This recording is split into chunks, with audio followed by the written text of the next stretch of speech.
Hey everybody, it's December 29th when I'm recording this, and I'm standing in front of the California State Capitol.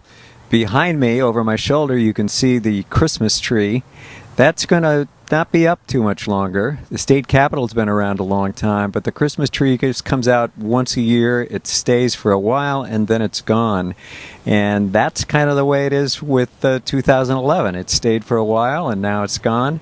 And this is a very natural time for you to be thinking about this year and what it's been like for you and how things have gone, and to think about next year and maybe decide some things about what your next year is going to be like.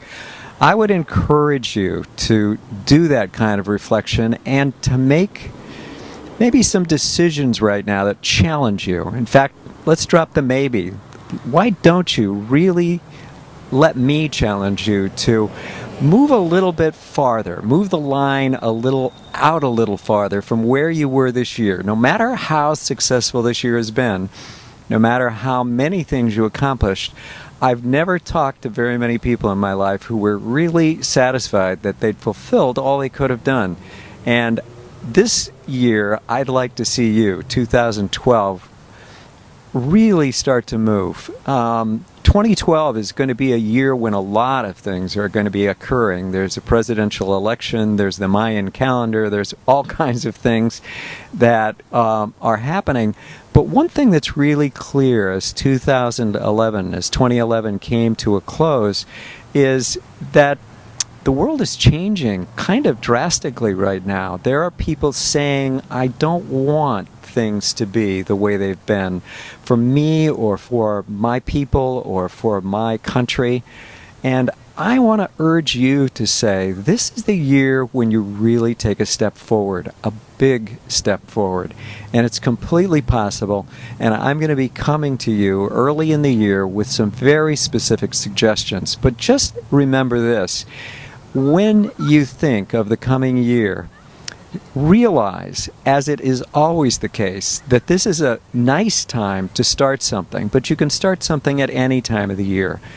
But it is a marker, and really what's going to make a difference for you are your choices, the good or bad information you have to go on, the strategies you use, and the decisions you make. Those are the things that are going to move you forward in the coming year. You have a lot to look forward to.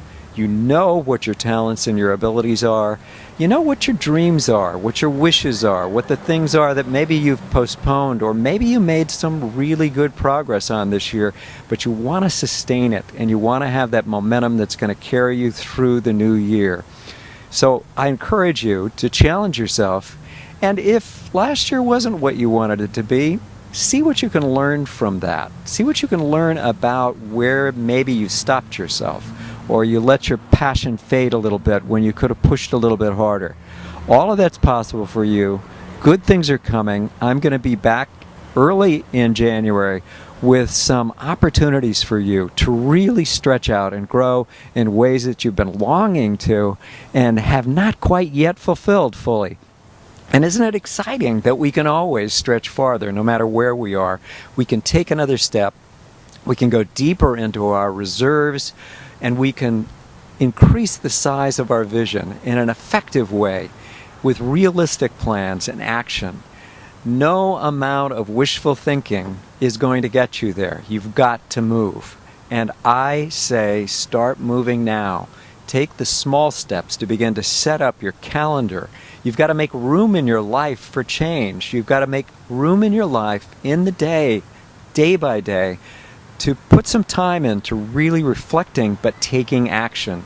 You know, change happens when you get real, and then you get ready, and then you get going.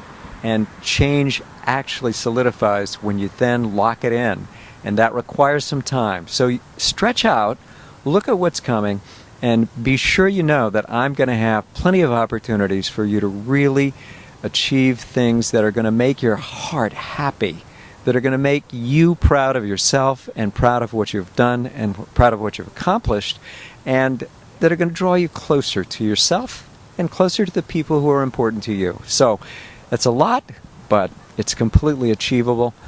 Have a happy 2012, everybody. Good luck to you, and I'll be looking forward to speaking to you again soon.